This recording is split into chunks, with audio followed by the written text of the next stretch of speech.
Pessoal, eu vou apresentar vocês como Daniel e Evelyn, tá?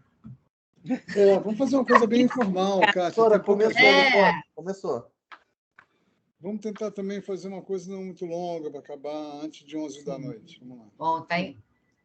Pode começar, doutora. Boa noite a todos. Eu sou a Kátia Nogueira, presidente da Sociedade de Pediatria do Estado do Rio de Janeiro. E eu estou muito feliz hoje por estar aqui na nossa última videoconferência do ano, né, assim, oficial, com os meus amigos queridos. Eles foram responsáveis até, meus ídolos, quem sabe, assim, ídolos dessa palavra, né? Por eu ter escolhido uma das minhas especialidades é a adolescência, e a Evelyn, né? A Evelyn Einstein é um ícone da adolescência no Brasil, né? E tem ligações também no mundo. E o Daniel Becker escreveu, há milênios atrás, também um livrinho, né? Da série editora... Primeiros Passos, editora brasileira. Primeiros Passos, isso, sobre adolescência. Então, assim, vocês... como né, essa coisa do Pequeno Príncipe, né, que você realmente faz diferença quando você passa na vida de uma pessoa. Então, quero aqui de público, né, dizer que vocês dois fizeram a diferença na minha vida. E, assim, toda a minha trajetória, hoje estar aqui como presidente da SOPERJ, também deve a vocês dois, tá? Que contribuíram com exemplos, né? Que eu acho que quando a gente também fala de criança e fala de adolescente, a gente tem que falar de exemplo, mas, assim, os mestres também são exemplos, né? Então, eu sou muito grata a vocês dois e estou muito feliz de encerrar esse triênio 2019, 2020, 2021, que foi um triênio totalmente diferente nesses 40 anos da história da SOPERJ, né? Nós atravessamos uma pandemia com todas as dificuldades, com todas as perdas, e também vamos pensar nos ganhos, né? Em relação à evolução da ciência, da importância dos dados científicos, da pesquisa e dos médicos, né? Médicos, cientistas e equipe de saúde de uma maneira geral. O quanto que é importante para a sociedade, principalmente nos momentos de crise. Bom, hoje o nosso tema é férias e dia a dia, o papel da natureza na saúde do bem-estar das crianças e adolescentes. É um tema longo, né? Um título longo, mas para falar que o nosso tema de hoje, ele fala dos pilares da saúde que são preconizados pela Organização Mundial de Saúde, né? Que são alimentação, atividade física, saúde mental e emocional, sono e meio ambiente. Então, a gente tem muita coisa que, quando se fala nisso, né, as pessoas pensam muito nos adultos, né, no bem-estar, é um tema muito ligado à clínica médica, e todos esses pilares, eles começam na infância, né? A gente tem que, o pediatra, e tem que orientar aquelas famílias para se transformar uma criança saudável, um adolescente saudável e futuramente um adulto saudável, né? E muitas dessas questões aqui estão ligadas à prática da cidadania. Eu acho que existe muita questão sim, somos médicos, sim, estamos levando educação e saúde, mas nós, como cidadãos, né, desse planeta, né, e desse país e dessa cidade, nós temos que pensar, sim, em meio ambiente. Então, é com muita alegria. Olha, a gente vai começar, né, com o doutor Daniel, depois vamos passar para a doutora Evelyn, e depois podemos abrir para debate, vamos conversar um pouquinho. Com muita alegria e satisfação que eu convido o doutor Daniel Becker para começar. O doutor Daniel, ele é membro do Departamento Científico de Pediatria Ambulatorial da SOPERJ, entre outros títulos, e a doutora Evelyn, ela faz parte do grupo de mídias sociais da Sociedade Brasileira de Pediatria, do grupo de trabalho, entre outras coisas. Mas a gente não vai nos alongar e eu vou passar a palavra para o Daniel. Kátia, obrigado. É muito bom estar aqui com você, com a Evelyn. Fiquei muito feliz com essa história que eu não conhecia, da minha influência. É muito bom a gente ter essa noção de que tocou as vidas de mais de uma pessoa tão bacana como você. E esse livro realmente é uma preciosidade. Eu escrevi ele com 24 anos, Olha, muito datado, mas até hoje eu ainda recebo feedback por ele, incrível, né? Meu único livro, espero escrever um segundo ano que vem. Mas, olha, vamos tratar logo do tema da noite. Eu vou aqui abrir a minha apresentação. E eu acho um tema, como a Kátia falou, muito importante. A gente não pode abrir mão dos pilares da prevenção da saúde, como ela falou, da construção. Eu sou formado em mestrado em promoção da saúde, trabalhei 20 e tantos anos com promoção da saúde e pobreza, na saúde urbana, minha segunda especialidade, sanitarista, e eu fiz uma apresentação que tenta dar conta dessas questões na infância, tentando olhar para como a infância está sendo vivida hoje pelas crianças e o que a gente precisa mudar como pediatras, influenciar famílias e sociedade e as políticas públicas para que a gente possa ter uma infância melhor. E o tema da natureza está claramente inserido nele, inclusive como pano de fundo. Como a Kátia falou, a gente hoje vive doenças, ela falou da prevenção do adulto, que a gente não pensa em criança, mas nós estamos vivendo doenças da infância, doenças da velhice na infância, né? É isso que nós estamos vivendo por aí. Então, vou abrir aqui o compartilhamento.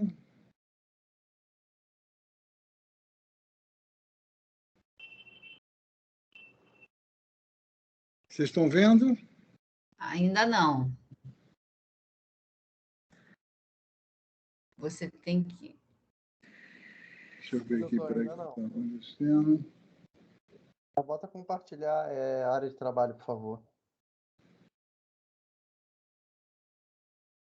Acho que agora foi, né? Agora foi. Oi, pode passar direto para a apresentação, por gentileza. Minimiza aí o Teams. Isso. Agora, pode começar, Tá, doutor. né? Tá perfeito.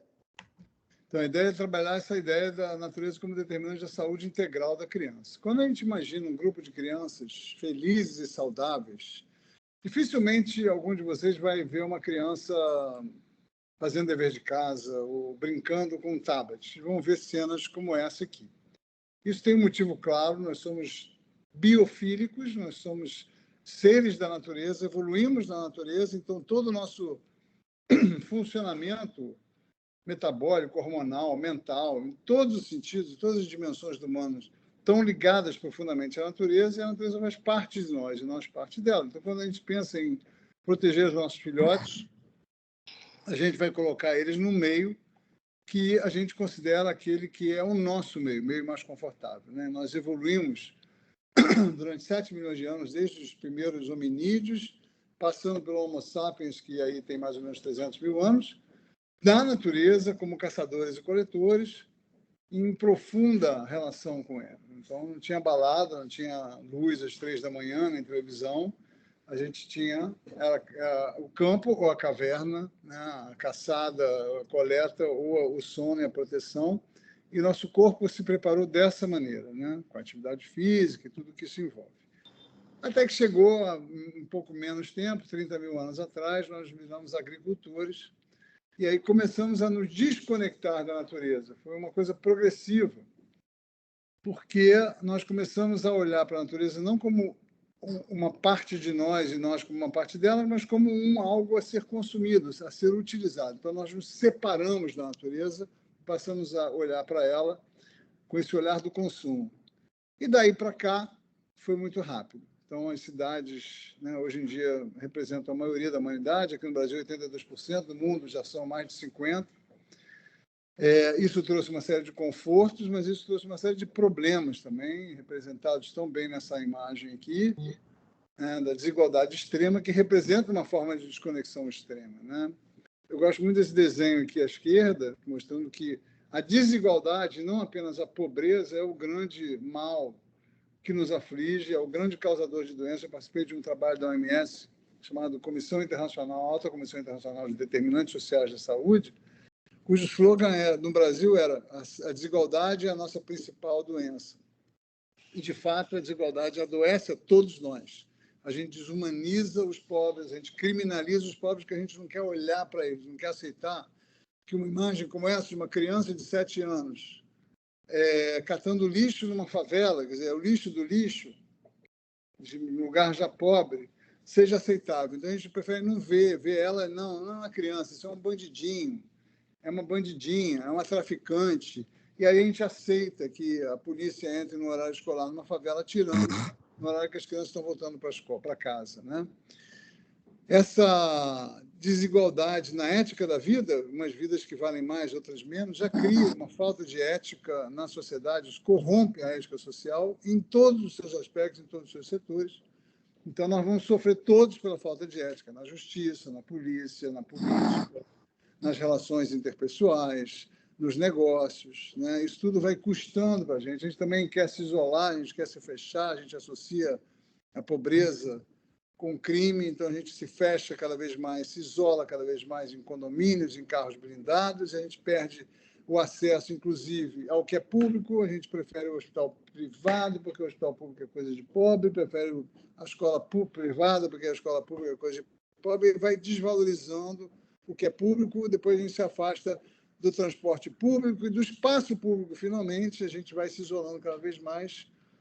E, dessa forma, todos perdemos em qualidade de vida, né? E as crianças perdem direitos mais básicos. São 20 milhões de crianças na primeira infância e uma boa parte delas, 60% aí, com restrições graves aos seus direitos mais profundos, mais básicos, né?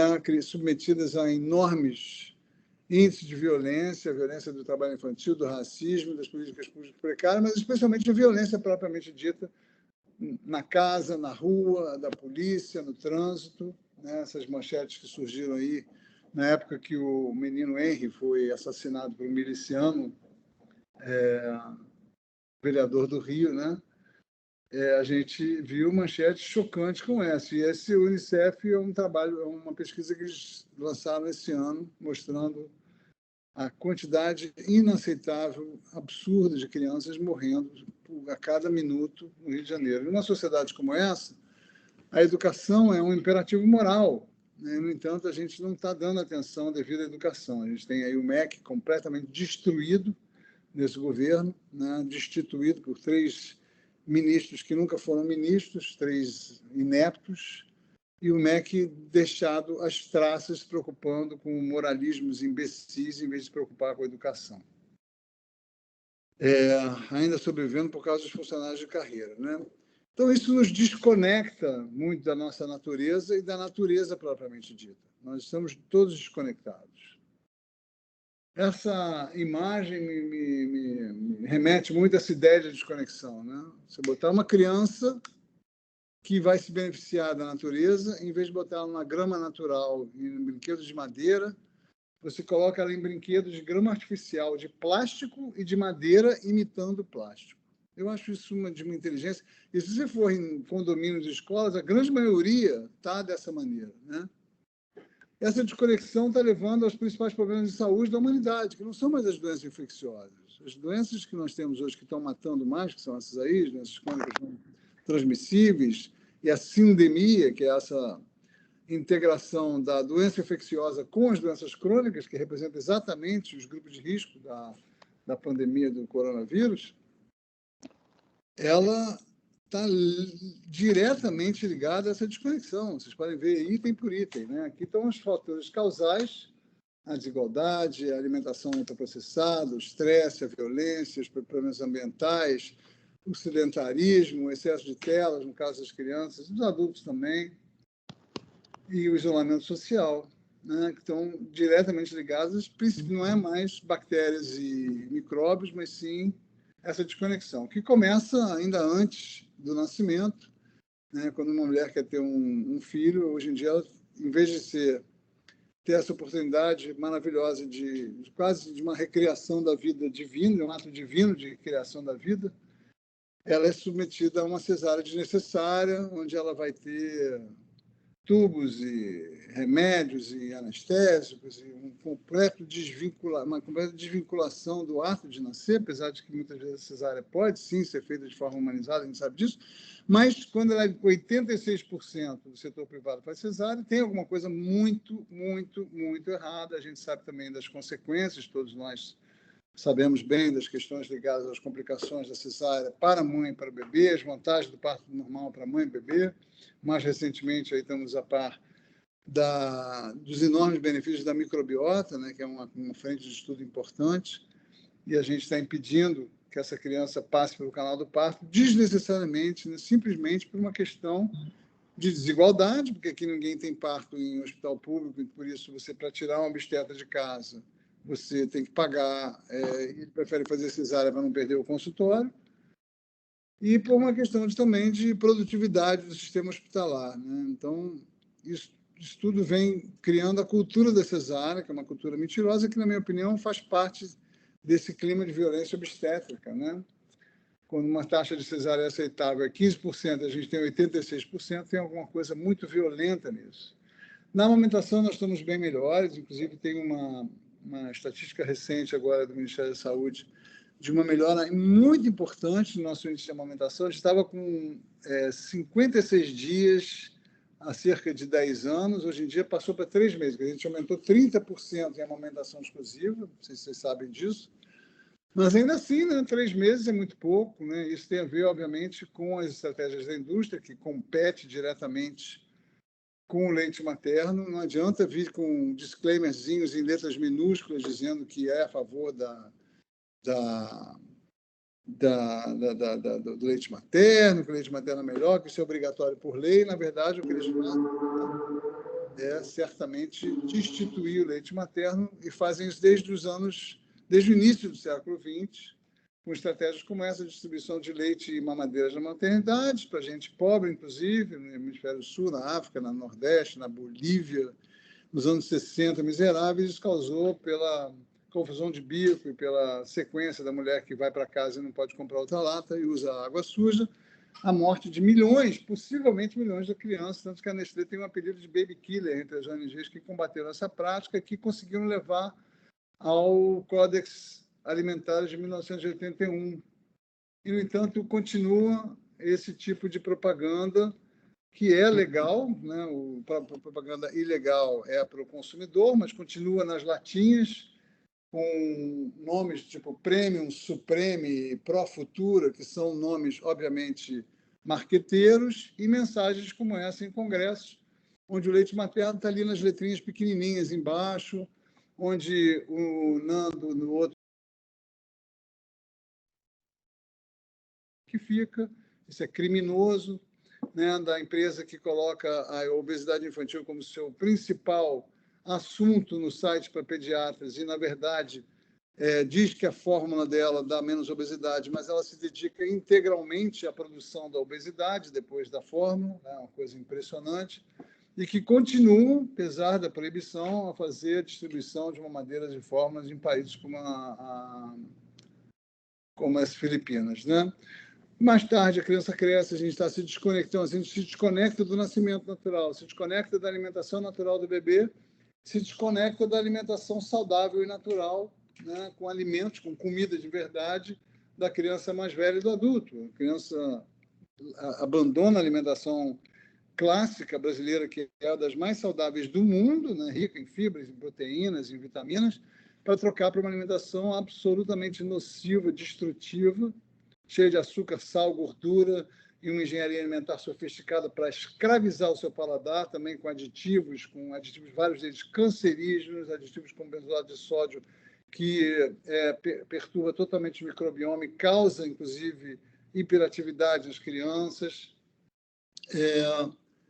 e que literalmente escraviza o seu paladar, além de fazer mal, né? Os estudos mostram que alimentos ultraprocessados estão diretamente ligados à morte. Talvez, se a gente hoje quiser isolar um fator como sendo o maior causador de doença e morte no mundo, seriam os alimentos ultraprocessados, provavelmente, né? Que são o grande produto da chamada Big Food, né? Nestlé, Mondelez, Danone, Pepsi, etc., que são as produtoras desse tipo de alimento.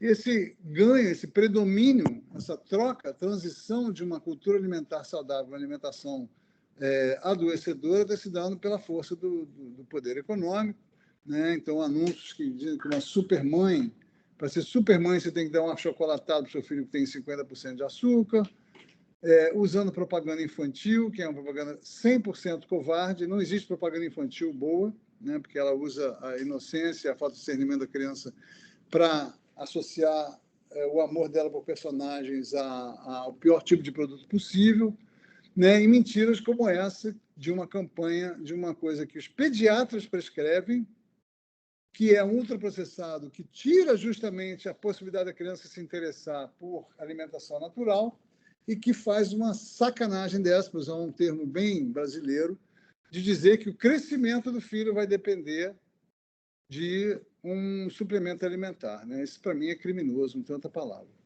E quando a gente consegue fazer uma criança comer comida, ela está se inundando de agrotóxicos. Esse governo já introduziu mais de 750 novos agrotóxicos em 2 ou 3 anos. É uma coisa impressionante. A gente sabe o número de doenças que isso está produzindo, inclusive na nossa água. Está chegando na água de 23 capitais.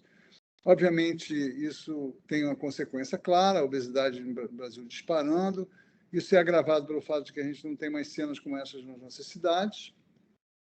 E para prender uma criança em casa e tirá-la da rua, o único jeito são as telinhas. A Evelyn vai desenvolver esse tema, não vou me aprofundar muito. Eu só quero lembrar que a gente, colocando uma criança precocemente e o dia inteiro, né, numa tela, a gente está exilando ela de 3 grandes territórios essenciais da sua vida. O território físico, o território geográfico, que é o ar livre, a natureza, a praça, a praia, enfim, o ambiente externo, que é essencial para a criança, onde ela ganha uma série de benefícios. O seu próprio corpo, que ela se torna sedentária, ela fica parada, com a sua musculatura inativa, e da sua própria mente, porque ela, em vez de criar e imaginar alguma coisa para fazer com seus brinquedos, ou com uma colher de pau e uma panela, ela fica hipnotizada pela telinha e fazendo coisas passivamente que alguma outra pessoa inventou para ela. E ela tem um quarto exílio, que é o exílio da socialização, né? A criança que ela se exila da sua própria consciência na hora de comer. Eu não conheço, acho que não tem mais criança que come sem tablet, sem celular, uma coisa impressionante, né? Quanto mais a criança fica mais velha, pior fica, né? Isso também está, como consequência, trazendo a propaganda infantil, que na televisão é controlada, mas no YouTube é completamente liberada, especialmente nos influencers, nos youtubers juvenis infantis. É impressionante, se vocês forem ver os 5 principais canais, são canais que têm milhões e milhões de views em cada vídeo. Tem canais que já têm tradução em 4 línguas. Tem um tal de Maria Clara e JP, que são 2 irmãos de 10, 8, 9, 10, 11 anos, que parecem 2 crianças com um déficit intelectual, falando de forma completamente idiota e fazendo só propaganda. Não tem nada de conteúdo, é só propaganda. É uma coisa impressionante. E não é só a criança, né? A gente sabe que os adultos também estão completamente viciados, e o pouco convívio que tem com os filhos esquece do filho pelo telefone celular, a ponto de a gente ter que fazer campanhas, né? Da gente se desconectar, inclusive na mesa de refeição, que deveria ser um momento de congraçamento, de interação, que é o momento clássico de interação da família e enfim, dos amigos também. E a gente está perdendo isso em função do celular, quando a gente tem que lembrar as pessoas que têm um filho em casa. Na escola, a situação não melhora muito também. A gente sabe da importância da escola para a mudança social brasileira, e aqui a direita está representada na escola que tem esse potencial, mas a maioria delas está representada à esquerda, infelizmente. Mas isso é uma coisa que a gente precisa corrigir, precisa expandir, melhorar, investir, né? Escolas muito obcecadas com o Enem, né? Escolas ainda num modelo muito antigo, conteudista, onde o Enem vira um único objetivo a partir do Fundamental 2, 12 anos, justamente quando as crianças estão entrando na pré-adolescência, adolescência, elas precisam entrar em contato com o que o mundo vai trazer para elas, que é o que está na tela, todas essas temáticas aí, inclusive a educação nutricional. Tudo isso fica de fora da vida delas, porque elas têm que aprender muito conteúdo para o Enem. Isso aí só entra quando é matéria de redação do Enem. Escolas com pouquíssima atividade física, crianças confinadas, 4, 5 horas sentadas em carteiras, sem ver ar livre. Quando vê ar livre, fica no WhatsApp ali, sem arte, sem pouquíssima arte, expressão corporal. Quando chega em casa, os da educação privada, especialmente 2 horas de dever de casa, porque tem que fazer, tem que aprender, tem que memorizar, como se memorizar fosse alguma coisa que tivesse valor hoje, né? E aí, quando acaba o dever de casa, a gente tem que fazer as aulas de comum, reforço escolar, matemática, inglês, mandarim, psicomotricidade, corte e costura, culinária, musicalização, blá, blá, blá, e fica com uma agenda de executivo em vez de uma agenda de criança, vai ter que fazer uma aula de yoga para relaxar. Mas não, podia relaxar no parquinho, mas não tem parquinho. Em vez de parquinho, nós vamos levar para o shopping, onde a criança vai ser mais submetida a todo esse lixo de valores e de hábitos e de comida ruim, de sexismo, de futilidade, consumismo, etc. Esse é um processo que a gente chama de adultização e que resulta o quê? No fim da infância. É uma infância que está se extinguindo. Uma criança de 8, 9 anos que já não brinca mais porque tem vergonha de brincar, quer fazer festa em limusine ou cabeleireiro, e não festa no jardim, ou no play, ou no parque, num piquenique. E aí a criança, diante de tudo isso, ela obviamente vai ficar sintomática. Uma infância tão empobrecida, uma infância tão cheia de situações opressivas, ela vai ficar rebelde, vai ter dificuldade de aprendizagem, vai ter dificuldade de foco, de memória, vai ficar hiperativa, desatenta, vai engordar, vai comer demais, vai comer compulsivamente, vai perder o sono, ficar insônia. Opa, tem alguma coisa errada aí, não está bom, vamos mudar isto. Olha só, vai ficando mais velho, vai surgindo aí complicações muito mais graves, né? Autolesão, distúrbios de imagem corporal, entre os adolescentes, e entre pré-adolescentes e adolescentes, olha o que está acontecendo com a depressão e o suicídio, né? Disparando, especialmente ligado aí ao uso de redes sociais, né? Muito grave, e a gente sabe que TikTok é uma rede social de criança, né? Então, quando a gente vê uma situação como essa, de crianças de 10 anos querendo acabar com a vida, gente, eu estive agora em Porto Alegre e há 2 semanas atrás, um menino tentou se enforcar na trave de um colégio, da escola mais cara de Porto Alegre. É um evento muito simbólico, né? E quando a gente olha para isso, então, peraí, vamos tocar uma sirene, porque está tudo errado. Está tudo errado, vamos mudar, vamos pensar uma outra infância para essas crianças. Não, isso dá muito trabalho, é muito mais fácil a gente se desconectar mais um pouco, conseguir mais um probleminha. Vamos fingir que nada disso existe, vamos dar remédio, porque o problema é o cérebro da criança. A criança tem um déficit de neurotransmissor X ou Y, ela tem um problema genético congênito, isso faz um bem danado para a indústria farmacêutica, faz um bem danado para nós, que somos completamente promíscuos com a indústria farmacêutica. Então, a gente inventa que 90% das crianças que tomam remédios psiquiátricos, né, psicoativos, têm problemas mentais, quando não é verdade. É claro que algumas dessas crianças, por exemplo, a estatística, os números falam por si. Em 2010, vendeu 70 mil caixas de metilfenidato no Brasil. Em 2010, 10 anos depois, nós vendemos 2 milhões de caixas. As crianças de pré-escolares são o maior mercado para estimulantes antidepressivos e agora para antipsicóticos. Eu estou vendo isso no consultório. Várias crianças tomando Ritalina e tomando o outro lá para distúrbio bipolar, gente. Isso é muito grave. É claro que a medicação é importante para algumas crianças, é claro que nós temos TDAH, é claro que uma criança com TDAH precisa de medicação, mas a grande maioria desses diagnósticos são falsos diagnósticos, nós estamos robotizando, nós estamos normatizando crianças que, na verdade, estão expressando uma situação opressiva no seu corpo, na sua mente, no seu comportamento, e estamos piorando a situação delas, porque a gente está alterando a anatomia do cérebro delas, porque o metilfenidato ele altera a anatomia da substância branca e nós estamos mudando essa criança, quem ela é. É uma situação muito, muito grave. E a desconexão continua no nível coletivo. Então, a pandemia representa uma grande desconexão, né? Tem muita gente que fala que o James Lovelock, que é o sujeito que criou a teoria de Gaia, né, da Terra como um organismo vivo, ele diz que a pandemia nada mais é do que a vingança, do que a mãe natureza, vingança não, do que a Terra, a mãe natureza, se protegendo contra a pior praga que vive no seu organismo hoje, que somos nós. Então, ela vai se defender. A gente está destruindo biomas, espécies de animais, ela vai tentar se defender da forma como ela pode. E outras pandemias estão aí na no nosso cano de água, né? Estão vindo por aí, a epidemia dos antibióticos, né? Das bactérias multiresistentes, ou outras, que, aliás, tem muito a ver com a pecuária, ou outras pandemias por outros vírus que vão chegar. A pecuária é uma das piores atividades para o meio ambiente, então nós continuamos comendo carne, continuamos alimentando essa indústria que está destruindo a terra, destruindo a saúde humana também. Isso não é exagero.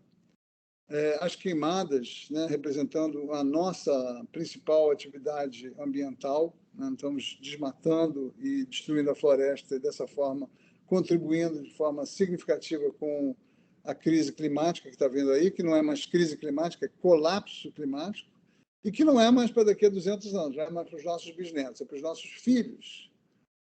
Olha o que está previsto aí para os próximos anos. Isso não é para 2200, não. 2030, a Amazônia vai terminar. Isso tudo é IPCC, gente. Não estou inventando nada, não. Tá? Ela passa, em vez de captar CO2, ela vai emitir CO2, vai mudar o ciclo hídrico da Terra, especialmente no Brasil, vai vir seca no norte e nordeste, excesso de água no sudeste, enchentes, perdas perdas importantes na agricultura, quer dizer, o agronegócio destruindo o seu próprio negócio.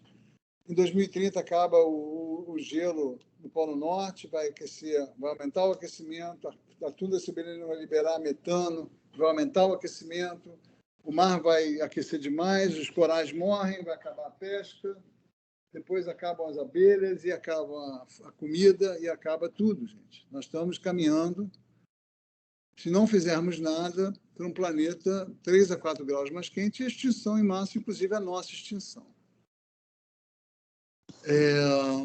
E aí nossas crianças, que a gente está investindo tanto em fazer tantas lives e falar e ser pediatras, melhores pediatras para cuidar da melhor forma possível das crianças, e as famílias cuidando das crianças, botando no colégio mais caro, não sei o quê. Para quê? Para viver nesse mundo? É assim que se cuida de crianças? Não, tem alguma coisa muito errada aí. A gente tem que se reconectar. A gente tem que voltar atrás e olhar para essa infância antes que seja tarde. E se reconectar. E a convergência, saúde e sustentabilidade é um símbolo dessa reconexão. Tudo que faz bem ao meio ambiente faz bem à saúde humana, tudo que faz bem à saúde humana faz bem ao meio ambiente. Essa recíproca é 100% verdadeira. Começando pela alimentação, o Lancet fez um número em 2018, uma grande revisão, para dizer que a única dieta, o único tipo de alimentação que viabiliza a saúde humana e a sobrevivência da natureza é a alimentação baseada em plantas e grãos integrais, né? O whole grains, ou whole food, plant-based diet, que tem uma série de vantagens para a saúde humana, a medicina do estilo de vida. Ela afirma que essa alimentação, junto com os seus outros pilares, ela é capaz de reverter as principais doenças que mais matam a humanidade. Né? A gente está trabalhando aí com o microbioma. Na sociedade, nas políticas públicas, né? A primeira forma de redução da desigualdade, que é um elemento fundamental de combater, de mitigar a crise climática, reduzir a desigualdade.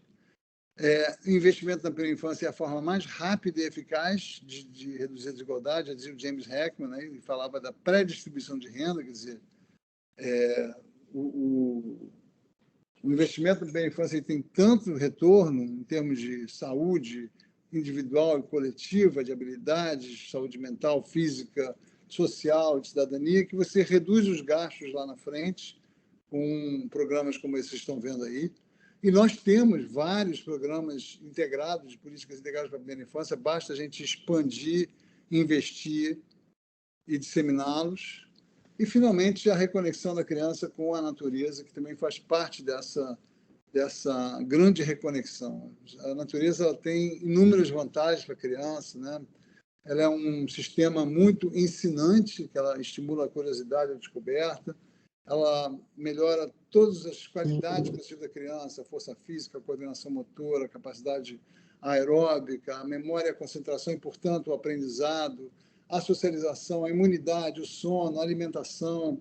Ela combate os grandes males da infância, ela promove um bem-estar espiritual, mental, trazendo a criança para esse maravilhamento de uma grande árvore, de um pôr do sol na praia, ou de um banho de cachoeirinha, né? Qualquer contato com a natureza traz esse maravilhamento para a criança, isso afasta ela do narcisismo, do materialismo excessivo, do consumismo. Nós aqui fizemos, eu e Evelyn, participamos de duas publicações importantes da SBP, alertando a sociedade. Primeiro, em 2018, né, que a gente fez isso para alertar os pediatras sobre natureza, prescrição da natureza, e, mais recentemente, depois da pandemia, quando piorou mais ainda a desconexão, né, desse alerta da necessidade de a gente trazer as crianças de volta para a natureza agora. E o que a criança faz na natureza? Ela brinca. Brincar é a sua atividade essencial, que também vai trazer combate ao estresse tóxico, vai fazer a criança feliz e vai trazer essa série aí de benefícios, de habilidades para a vida que o brincar traz para a criança. E o melhor cenário para brincar nas cidades é o espaço público, é a praça, é o parque, né, onde vai haver encontro, vai haver um trabalho de justiça, de igualdade, de convívio, de empatia. Nós precisamos transformar nossas cidades, ativar essas cidades mais verdes, né, porque o verdejamento das cidades traz uma série de outros benefícios também para todos nós. É uma agenda absolutamente integradora. Ela reduz a poluição, ela evita catástrofes, ela diminui as enchentes, ela reduz o calor, portanto, ela também reduz a emissão de gases de efeito estufa, ela faz bem à saúde mental, emocional, ela traz ativa a economia, ela traz turismo, biodiversidade, ela valoriza as propriedades, portanto, ela melhora a arrecadação, e foi uma agenda extremamente integradora. E tudo isso de graça, simplesmente verdejando cidades, como fez aqui Seul, nesse exemplo sensacional. Tem várias maneiras da gente trabalhar. Eu gosto muito da ideia de hortas comunitárias, especialmente em bairros mais pobres, que vão gerar emprego, alimentação, vão gerar alimentação orgânica, contato com a natureza para idosos, desempregados, e para crianças, especialmente também nas escolas, hortas escolares. Então, esse é um ativismo importante. A gente tem que ocupar a cidade e apoiar políticas públicas, ou exigir políticas públicas, e também agir em coletivos de vizinhança, de famílias, ativando, humanizando, verdejando as cidades, para que elas se tornem cidades mais humanas, e lembrar de trazer as crianças da periferia para esse mundo também. Em relação, finalmente, da gente mitigar a crise climática, acho que nós todos temos que ser, hoje, pediatras, pais e mães, ativistas ambientais. Sem isso, nós não estaremos cuidando coletivamente das nossas crianças. A gente vai cuidar delas muito bem, bonitinhas, para jogá-las no mundo ruim. Então, a gente tem que mudar o nosso padrão ambiental, tem que apoiar políticas públicas e combater governos como esse, que fazem políticas públicas destruidoras do meio ambiente, que é uma vergonha. Nosso país está sendo envergonhado, está virando um pária no mundo inteiro por causa da política desse governo. Enfim, tem muita coisa a ser feita. E, só para terminar, uma frase do Manuel de Barros, que diz que a importância de uma coisa não se mede apenas com balanços e barômetros, mas pelo encantamento que ela produz em nós. Eu acho que nada pode ser mais encantador que um sonho, como Martin Luther King falou um dia, que para engajar pessoas numa causa precisa de um sonho compartilhado, e não existe sonho mais bonito do que os nossos filhos e netos podendo usufruir de um mundo ainda verde, um mundo com natureza, um mundo com qualidade de vida. É isso. Aqui 2 filmes que eu acho altamente recomendáveis, O Começo da Vida e Uma Vida no Planeta, do David Attenborough. Obrigado. Muito obrigada, Daniel, pela aula maravilhosa. Obrigado. Olha, confesso que fiquei aí um pouco de medinho. Não dá tempo de salvação, por favor, né? Por favor, ainda dá para resgatar esse planeta Terra, por favor. O que saiu lá da COP foi exatamente isso. Ainda temos tempo para evitar uma piora, né? A gente está aí com 1,5, e já com esse 1,5 de aumento, 1,5 graus, né, que eu estou falando, vai haver uma piora de de qualidade de vida, vão ter eventos extremos, vão ter secas, vão ter enchentes, vão ter catástrofes, vão ter furacões mais fortes, vão ter tornados aí no sul, vamos ter seca no Nordeste, perda de colheitas, mudança de padrão de chuva, eventos de calor extremo, enfim, vai ter perdas para nós agora, até 2030.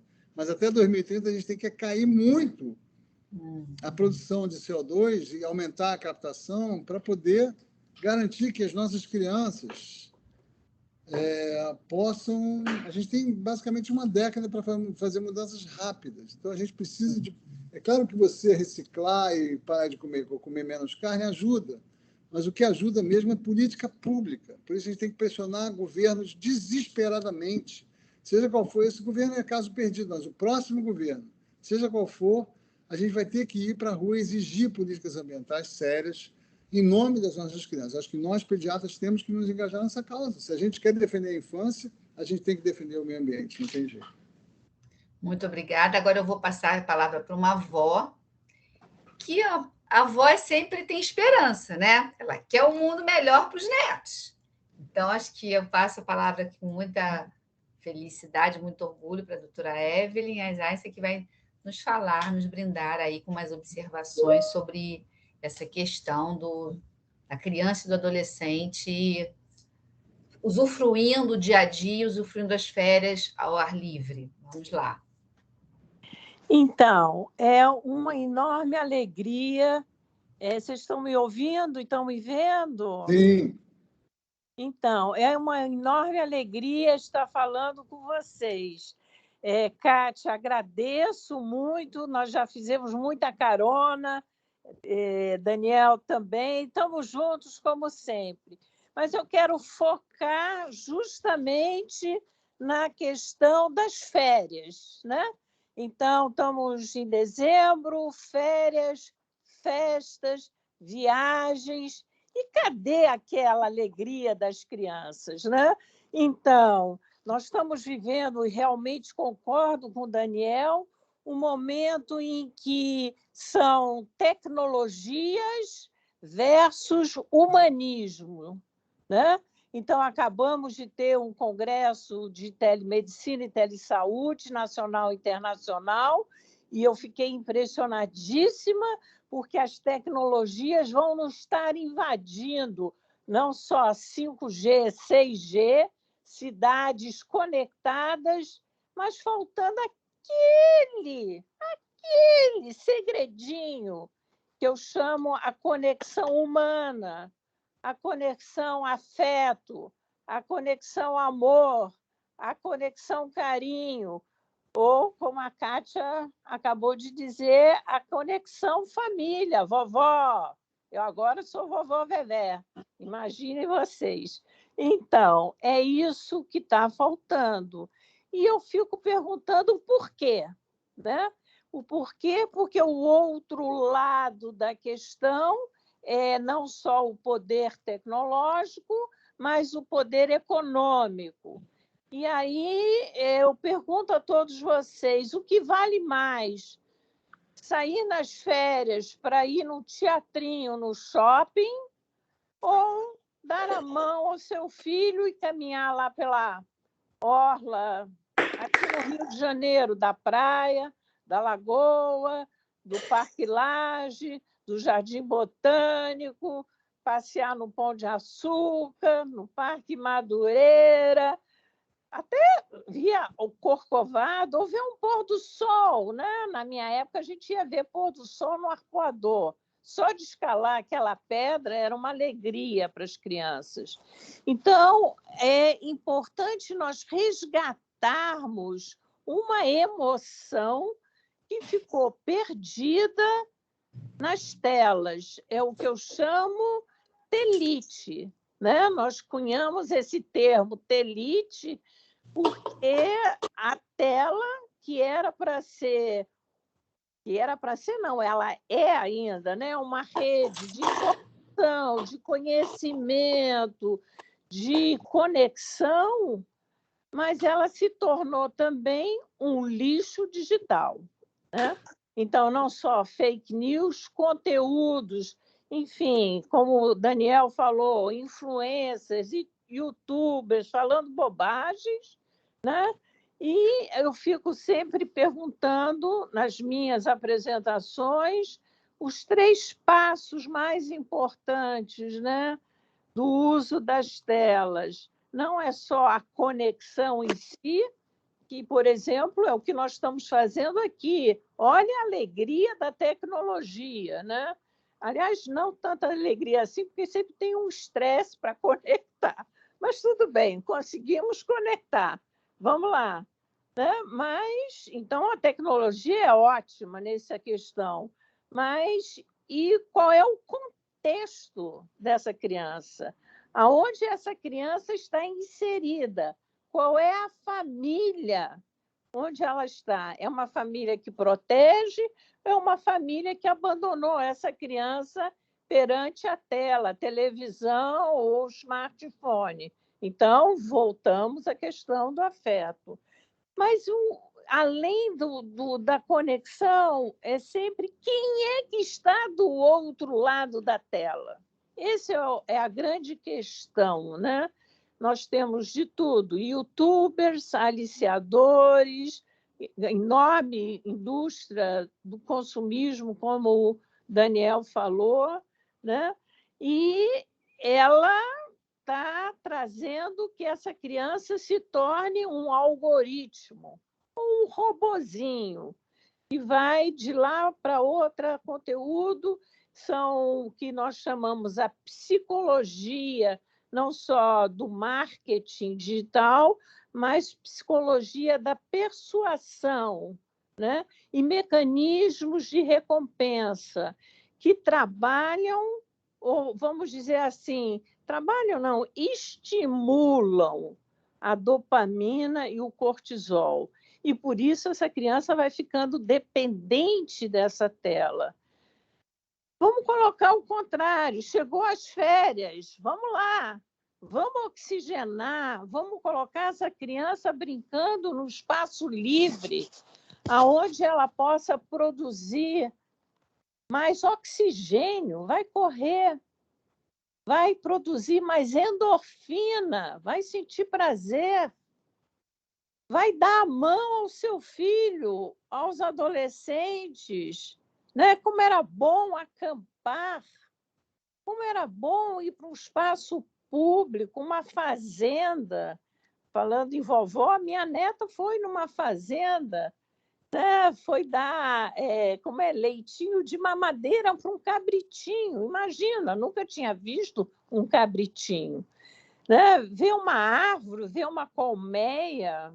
Né? Então, o valor da natureza e de quem está naquela natureza. Observar um vento balançando uma folha, uma flor desabrochando, e aí querendo falar da tal da propaganda, isso não tem preço, né? Então, é de novo o preço do afeto, do amor, que a conexão da tela não proporciona. E justamente as férias é a melhor oportunidade da família de voltar a reconectar, como o Daniel falou. Em vez de desconectar ou triangular essa sua apresentação numa tela, tem pais que não falam com seus filhos mais. Eu tenho uma família que eu atendi no consultório, o pai trabalhando de home office num quarto e a filha no outro quarto. Olha o espaço entre um quarto e o outro, de janelas, cortinas fechadas no videogame e se cortando, se autolesionando. Esse pai, lá naquele outro quarto, não sabia o que a filha fazia. Então, é isso que nós chamamos não só o abandono, a dissociação cognitiva, afetiva, extrapolada pelo mundo tecnológico. E justamente nós estamos agora, né, nas férias de dezembro, tomara que tenhamos férias, dezembro, janeiro, período de férias, a melhor hora da família tirar essas férias, estar com seus filhos e aproveitar, reconectar, conversar, estar no ar livre, dar oportunidade dessa criança, esse adolescente se expressar. E aí eu vou voltar a um ponto nevrálgico aqui para o Rio de Janeiro, que é a questão das festas populares ou do carnaval, e que também tem muito a ver com o momento atual que estamos vivendo, em plena pandemia, em aglomerações, e a questão ainda mais nevrálgica que teremos agora como pediatras, a questão da vacinação, não só dos adolescentes, que a grande maioria, quase que 90% dos adolescentes do Rio de Janeiro foram vacinados, mas agora da aprovação da vacina da Pfizer para crianças de 5 a 11 anos. Então, eu penso que essas férias serão ainda de desafios para os pediatras, ainda importante a voz da Sociedade de Pediatria do Rio de Janeiro e da Sociedade Brasileira de Pediatria, a voz dos pediatras se unirem, eu não diria contra as tecnologias, mas a favor de uma conexão saudável com o mundo à nossa volta. E esse mundo à nossa volta é essa ponte que nós temos do humano no espaço da natureza, né? Então, não só proteger a natureza, e aí Daniel já falou os resultados da COP26, mas proteger a nossa natureza interna, humana, espiritual, de conexão com o mundo à nossa volta e, principalmente, por essa palavra que caiu em desuso, que é a construção de um relacionamento saudável, ético, educativo e seguro para crianças e adolescentes. Por isso, nós estaremos lançando agora, no dia 10 de dezembro, às 6 horas, e já convidando a todos vocês um novo... Aliás, não é nem novo site, porque, na verdade, é um site que já existe há 10 anos, imaginem. Mas teve que ser reciclado, porque os desafios são novos, que é o site da rede Esse Mundo Digital, e que terá, inclusive, o apoio da Sociedade Brasileira de Pediatria e da Sociedade de Pediatria do Rio de Janeiro no próximo anos. Enfim, vou terminar dizendo a palavra-chave, e por motivos do tempo, né? Não só o tempo que eu gostaria de ouvir todos vocês nesse debate, mas um tempo que eu cheguei pessoalmente, o tempo de ser avó, o tempo de ter uma segunda geração a cuidar, um tempo de ter um Brasil bastante diverso, mas, mesmo assim, com muita esperança e muita energia e muitas luzes, né, Daniel? Para seguirmos em frente juntos e com bastante humanismo. É isso que eu desejo a todos nesse final de 2021, e lá vamos nós para 2022. Muito obrigada, Kátia. Obrigada, Evelyn. Também palavras assim maravilhosas. Eu acho que a gente tem que realmente ver esse tema aí, né? Tirar as crianças da tela. As crianças estão cada vez dado como o famoso sossega-leão, né? Você dá um celular para uma criança e para você poder conversar, para você poder jantar, almoçar, e, enfim, fica como se fosse aquela babá, aquela tela, né? Foi substituído até isso, né? O celular, o computador foi substituído o humano, e nós temos toda essa dificuldade. Agora, assim, vocês dois, eu sei que vocês dois fazem isso no seu dia a dia, na clínica de vocês, né? Vocês falam sobre essas questões, mas como esse pediatra que vai nos ouvir, o residente, o pediatra de consultório atendendo convênios, correria, em que momento vocês acham importante abordar esse assunto e como abordar essa questão do meio ambiente? Bom, Evelyn, quer falar primeiro? Eu gostaria de... Daí, Daniel, só um minutinho, porque eu sei que você fala muito mais do que eu. Olha. Mas como a gente é amigo há tanto tempo, tudo bem. Acabamos de escrever um capítulo sobre semiologia, como é que o pediatra aborda essa questão nos consultórios, no ambulatórios. De novo, conversando, perguntando, né? Independente do assunto, o tema ou o problema, porque essa criança está sendo atendida, perguntando se está conectando ou não. Perguntas simples, perguntas básicas. Vou dar um exemplo, quer dizer, criança chegando numa creche com febre. A mãe ficou a noite toda no celular, ela não percebeu que a criança estava com febre ou chorando, né? Ou agora mesmo, que é adolescente com transtornos de alimentação. Elas veem de tudo sobre sites de Ana, Mia, como emagrecer.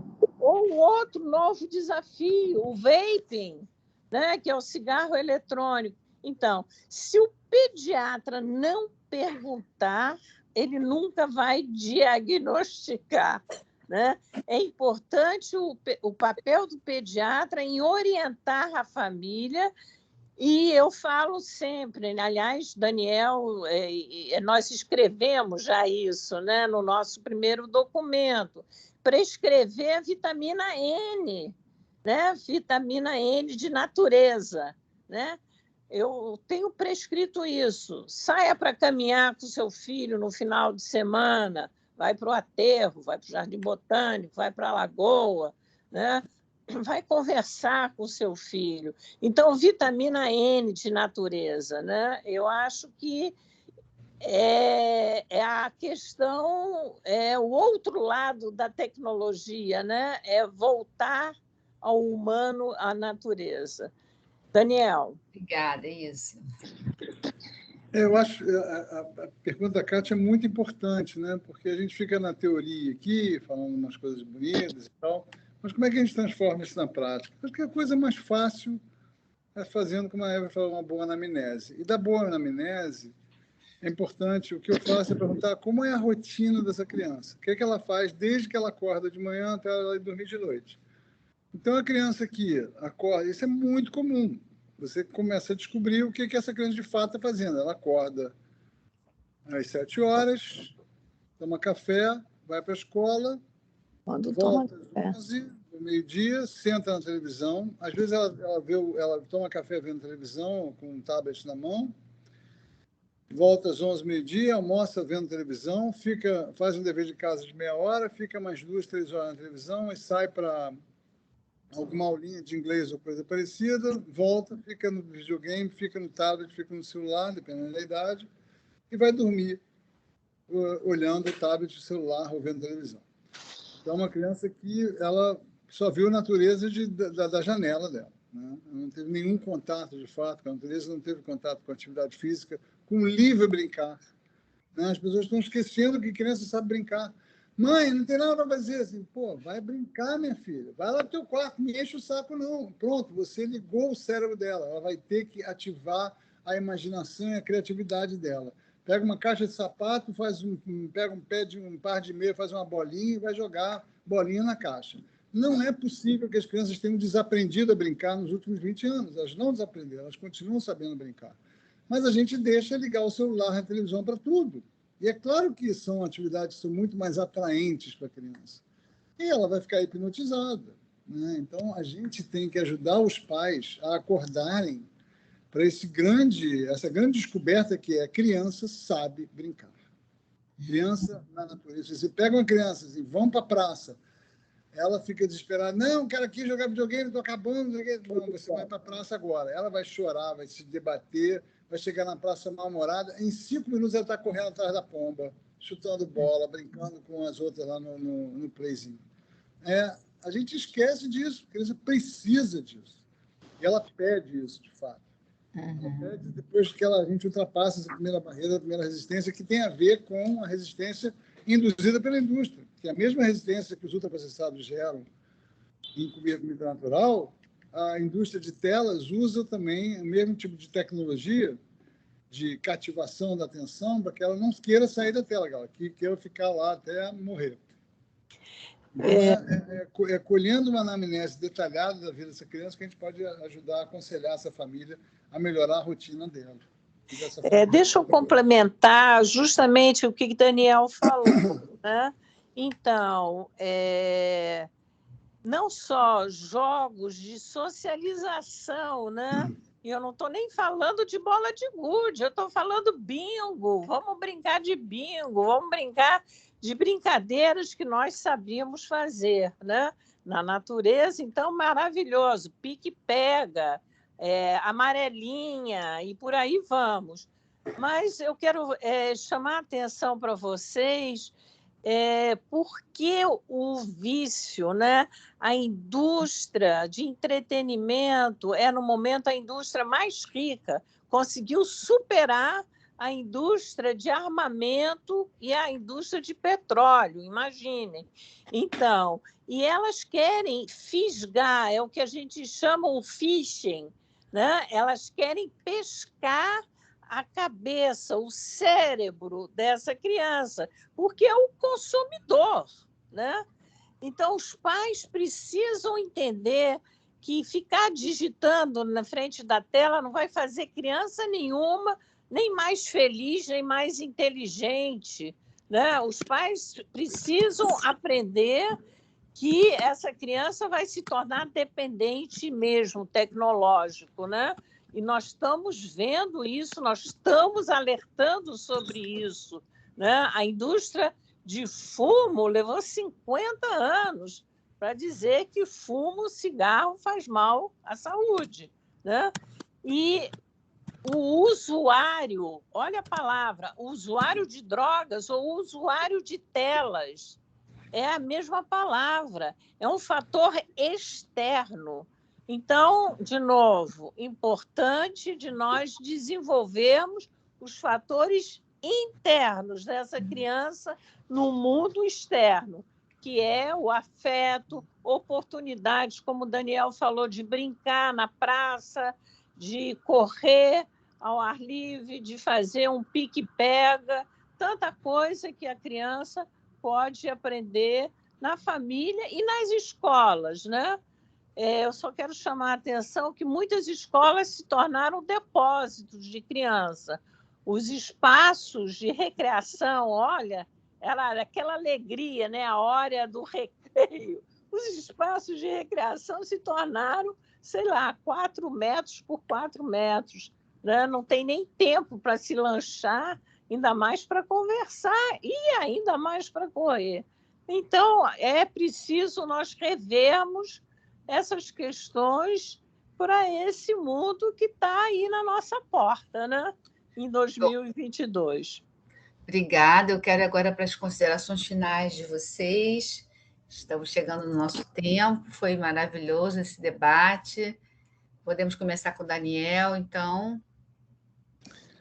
Bom, primeiro agradecer o convite, Kátia, da gente poder falar de um tema tão importante no encerramento desse ano e de uma gestão maravilhosa que você fez aí na sua PERJ. Então, muito obrigado pelo teu trabalho e por esse convite também, as duas coisas.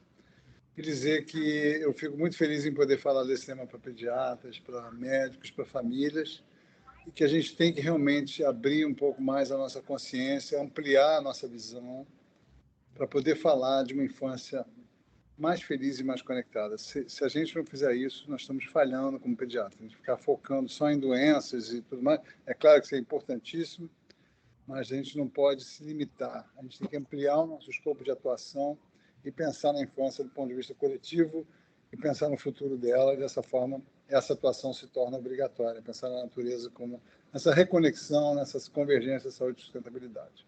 Obrigado, Edmundo. Nos minutos finais, também agradecendo a Kátia, mas lembrando a todos os pediatras que estão nos assistindo, dos vários documentos que nós já publicamos, estão acessíveis no site da Sociedade Brasileira de Pediatria, principalmente os menos telas, o menos vídeos e o sem abusos, mais saúde. Chamar a atenção a todos vocês de um novo documento da Convenção dos Direitos da Criança, no comentário 25, sobre os direitos da criança no mundo digital.